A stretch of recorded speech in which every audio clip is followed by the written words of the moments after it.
Pantoufle. Que signifie ce mot? Quelle est son acception usuelle?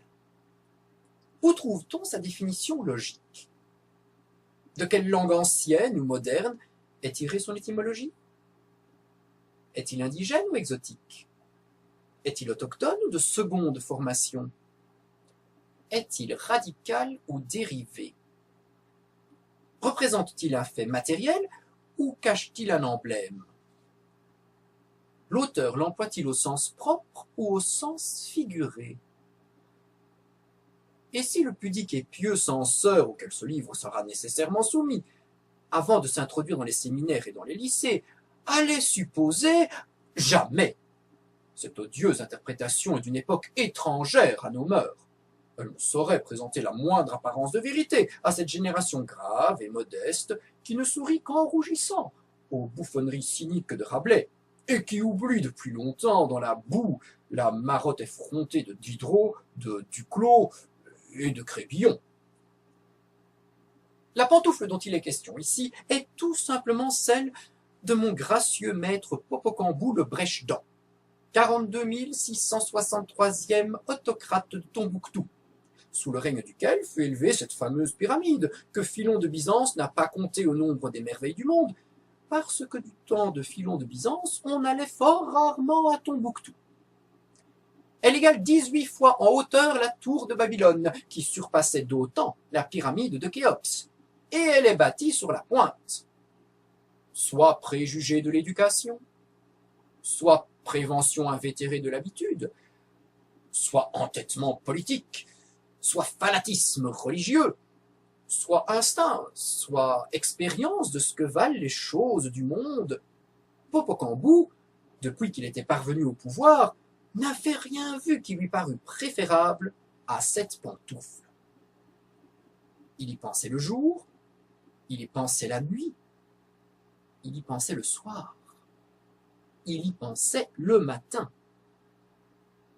Il se tournait sur le côté gauche, il se tournait sur le côté droit, il se couchait sur le ventre, il se couchait sur le dos.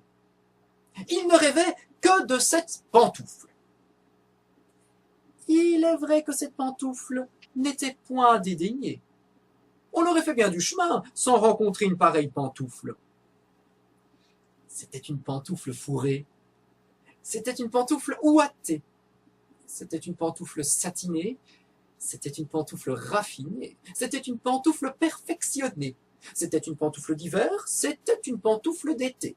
C'était une pantoufle élégante, une pantoufle svelte, une pantoufle de bonne mine, une pantoufle distinguée.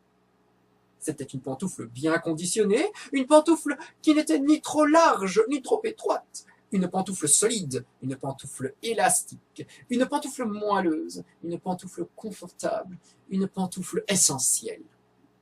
C'était une pantoufle qui ne faisait pas le plus petit pli. C'était une pantoufle naïve, une pantoufle naturelle, une pantoufle sans manière et sans prétention, une pantoufle qui ne se donnait ni les airs éventés du brodequin, ni les airs avantageux du cothurne, et que vous auriez reconnu de 50 pas pour une honnête pantoufle. Ce n'était pas une pantoufle arriérée, une pantoufle gourmet, une pantoufle à 14 quartiers, une pantoufle loyaliste, une pantoufle ultramontaine, une pantoufle absolutiste. Ce n'était pas une pantoufle raisonneuse, une pantoufle libérale, une pantoufle industrielle, une pantoufle légale, une pantoufle électorale, une pantoufle d'opposition.